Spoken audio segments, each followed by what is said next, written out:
2 నిమిషాలు మాట్లాడతాను. నేను చాలా విషయాలు ఆర్ఎస్ ప్రవీణ్ కుమార్ గారు, మన పెద్దలు ప్రధాన కార్యదర్శి గారు, వారు మొత్తం చాలా వివరించారు. క్లియర్గా మనకేం డౌట్ కూడా లేదు. పోతే లక్ష్మారెడ్డి గారు సభ్యత్వం కూడా చెప్పిండు. ఇలా రాష్ట్రంలో బీఆర్ఎస్ సైనికులు ప్రతి ఒక్కరు కూడా ఇదే పనిలో ఉన్నారు. సభ్యత్వం ఎప్పుడు స్టార్ట్ అవుతుంది, ఎప్పుడు చేయాలి, ఒక్క ఓటు పోకుండా మనం ఏం చేయాలనేది. కనుక దాన్ని పూర్తి వివరాలు మీకు వివరించానని చెప్పాను. కాబట్టి ఒకటే మీకు యాడ్ చేస్తాను. ఖచ్చితంగా మీకు బిఎల్ఓ ఎవరో తెలియాలి, బిఎల్ఓ ఫోన్ నెంబర్ ఉండాలి, బిఎల్ఓ ఎప్పుడు వస్తుందో తెలుసుకోవాలి, బిఎల్ఓ ఎన్నిళ్ళు మ్యాపింగ్ చేస్తుందో తెలుసుకోవాలి, మ్యాపింగ్ అయినటువంటి కరెక్ట్ ఉన్నాయో తెలుసుకోవాలి. ఒకవేళ మిస్ అయితే మళ్ళీ నెక్స్ట్ ఒక 1 మంత్ ఆబ్జెక్షన్ కాల్ఫర్ చేస్తారు. అప్పుడు మళ్ళీ ఫుల్ఫిల్ చేసి సబ్మిట్ చేసినట్టు చేసుకోవాలి. మొత్తం మీద ఆ ఊర్లో ఒక్క ఓటు అయినా మీదే బాధ్యత, గుర్తుపెట్టుకోండి. మీరే ఊహించుకొని వీడు నాకు సర్పంచ్ ఎలక్షన్లో ఓటు వేయలేదు, వీడు నాకు ఎంపీటీసీ ఎలక్షన్ వేయలేదు, వీంది ఏమన్నా కానీ అనేది అనుకోవద్దు. రేపు రాబోయే రోజుల్లో ఓటర్లు అందరూ కూడా మన వైపే వస్తారు, మనలే చూస్తున్నారు. కేసీఆర్ గారు మళ్ళీ ఎప్పుడు 3వసారి ముఖ్యమంత్రి కావాలని దానిలో ఉన్నారు. కనుక ఎవరు కూడా దానికి డౌట్ పెట్టుకోవద్దు. ఈరోజు 3 సంవత్సరాల దగ్గర అయింది. ఇక్కడ ఉన్నటువంటి వాళ్ళు చాలా మంది వ్యాపారస్తులు కావచ్చు, ఇంకా రకరకాలుగా రాజకీయ నాయకులు కావచ్చు, ఎన్నో ప్రలోభాలు పెట్టినా ఎవరు కూడా చెక్కు చేరలేదు. ఎన్ని ఇబ్బందులు పెట్టినా వ్యాపారాల్లో ఎవరు కూడా భయపడలేదు. భయపడకుండా, అదరకుండా, బెదరకుండా జడ్చర్లలో కావచ్చు, మహబూబ్నగర్ జిల్లాలో కావచ్చు, రాష్ట్రం మొత్తముగా బీఆర్ఎస్ సైనికులు చాలా పట్టుదలతో, కసితో ఇలా మళ్ళీ అధికారం తెచ్చుకోవాలని ఏ దాన్ని లొంగకుండా ఉన్నారు. కనుక మీరు ఏ అపోలో పోవద్దు. పోయిన వాళ్ళు పోయినరు, రాష్ట్రంలో మంత్రులైనటువంటి వాళ్ళు పోయినరు, కొంతమంది ఎమ్మెల్యేలు చేసినటువంటి వాళ్ళు పోయినరు. పోయినోడు ఏంటంటే బాధ్యత లేనాడు. ఇలా ఉన్నవాళ్ళు, బాధ్యత ఉన్నవాళ్ళు, కార్యకర్తలు కావచ్చు, నాయకులు కావచ్చు, 100% మిమ్మల్ని కంటికి రెప్పలా మేము కాపాడుకుంటాం గ్యారంటీగా. ఉద్యమంలో సంబంధం లేనటువంటి వాళ్ళు ఎంతో మందిని హక్కులు తెచ్చుకొని వీళ్ళు రేపు రాష్ట్రానికి ఉపయోగపడుతుంది అనుకుంటే దొంగలే కదా, వాళ్ళ బుద్ధి ఓనించుకోరు పోయింది. అందుకే మిగిలిన వాళ్ళు గట్టిగా ఉన్నారు, నికాల్సైనటువంటి వాళ్ళు ఉన్నారు, నాయకులు కూడా. రేపు రాబోయే రోజుల్లో కేసీఆర్ గారి నాయకత్వంలో లక్ష్మారెడ్డి గారు కానీ, మేము కానీ, ఇంకా చాలా మంది కానీ పక్కా 10 సంవత్సరాలు ఈ జిల్లా అభివృద్ధిలో మేము భాగస్వామ్యం అవుతాం. ఎట్టి పరిస్థితుల మేము విజయం.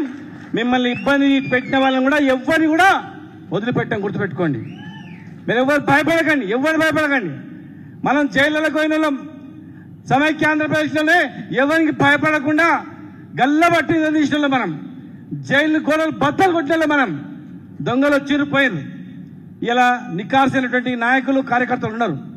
ఇలా మనం తెలంగాణ తెచ్చిన పార్టీ మనది, రాష్ట్రాన్ని తెచ్చిన పార్టీ, తెచ్చిన నాయకుడు ముఖ్యమంత్రి అయిన ఆయన నాయకత్వంలో మనం 14 సంవత్సరాలు కొట్లాడినాం.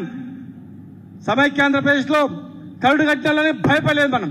వీళ్ళంతెంత మరి నేను కేరళ పోయినప్పుడు, నిన్న కేరళలో త్రివేంద్రంలో నారాయణ గురు ఉత్సవాలను ముఖ్య అతిథిగా కలిసింది. తెలంగాణ నుంచి పోయినా అక్కడ చాలా మంది కేసీఆర్ ఎట్లా పడిపోయినా, అసలు మేము పంటలు ఎక్కువ పండిస్తాం కానీ మాకన్నా ఎక్కువ పంటలు పండించిండు, రైతులు ఎట్లా మోసం చేసిండ్రా, రైతులు ఎట్లా లేదని బాధపడరాళ్ళు చాలా మంది, ఒకరు కాదు, ఇద్దరు కాదు.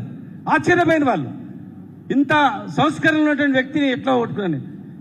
పొరపాటు అయిపోయింది, ఆశకు పడ్డారు, కానీ మళ్ళీ ఒకసారి పొరపాటు చేయాలని కూడా వాళ్ళకి చెప్పొచ్చినాం. కనుక మీరు ఎవరు కూడా డౌట్ పడకండి. చాలా మంది బీఆర్ఎస్ పోతుంది, భూమి ఉన్నంత వరకు బీఆర్ఎస్ ఉంటుంది, గుర్తుపెట్టుకోండి. ఎవడు కూడా దాన్ని ఏం చేయలేడు. ఉట్టి మాటలు ఇవన్నీ కూడా.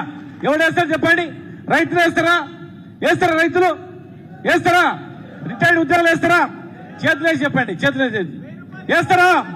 రైతులు వేస్తారా? రిటైర్డ్ ఉద్యోగులు వేస్తారా? విద్యార్థులు వేస్తారా?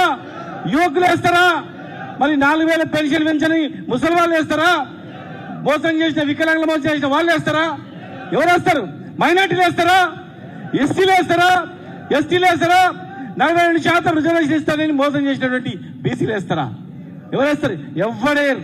కనుక వచ్చేది మన ప్రభుత్వమే, 10 సంవత్సరాలు ఉండేది మనమే.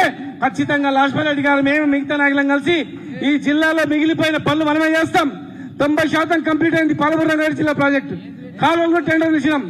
ఇప్పటి వరకు కూడా 3 ఏళ్ళు లేక కాలువలు తవ్వుతున్నారు. వాళ్ళు తోగరు, గుర్తుపెట్టుకోండి. వచ్చినాక మళ్ళీ మనం తోగేది మనమే, కాలువలు మనమే తోగుతాం, ప్రాజెక్టు మనమే ఆపుతాం, ప్రాజెక్టు కొత్త మనమే చేస్తాం. మళ్ళీ ఈ జిల్లాకు పూర్వవైభవం ఖచ్చితంగా మేము తీసుకొస్తాం. ఎవరు భయపడకుండా ఖచ్చితంగా ఉండండి. కొంతమంది పోయినోడు పోయిండు, కొంతమంది 2 దిక్కుల కాలు పెట్టిండు. రాత్రిపూట వాడిని ఫోన్ చేస్తాడు, పొద్దుగాల పూట మీకు ఫోన్ చేస్తుంటాడు. మెల్లగా గిరాకీ పెరిగింది. మొత్తం టర్న్ అయింది. ఇక్కడ మొత్తం టర్న్ అవుతారు. మేము అన్ని కూడా గమనిస్తున్నాం, ప్రతి ఒక్కరిని గమనిస్తున్నాం. గుర్తుపెట్టుకొని ప్రతి ఒక్క కార్యకర్తని, ప్రతి ఒక్క నాయకుని, ప్రతి ఒక్క అధికారిని, ముఖ్యంగా కొంతమంది పోలీస్ అధికారులు మొత్తం 70% మంచి ఉన్నారు. కానీ కొంతమంది ఇసుక మామూళ్లకు, మిగతా మామూలకు ఆశపడి మన కార్యకర్తలు ఇబ్బంది పెడతా ఉన్నారు. మన కార్యకర్తలు ఇబ్బంది పెట్టినట్టు ఎవడైనా సరే, ఎంతటి వాడైనా సరే, బొక్కల చొర్రని పట్టుకొచ్చి మీ ఊర్లో మీ ముందర ఖచ్చితంగా నిలబెడతామని ధైర్యంగా ఎదుర్కొని ఉండాలని చెప్పని మళ్ళొకసారి బ్రహ్మాండమైనటువంటి మెజారిటీతో మరి జిల్లా వ్యాప్తంగా లక్ష్మీరెడ్డి గారితో పాటు జిల్లా వ్యాప్తంగా అందరూ కూడా ఒక సైనికులాగా పనిచేసి మరి ఈ 2 కార్యక్రమాల్లో దిగ్విజయం చేయాలని చెప్పి మీ అందరూ కూడా తెలియజేస్తూ, జై తెలంగాణ, కేసీఆర్ గారి నాయకత్వం, జై హరిశన్న, జై లక్ష్మణ.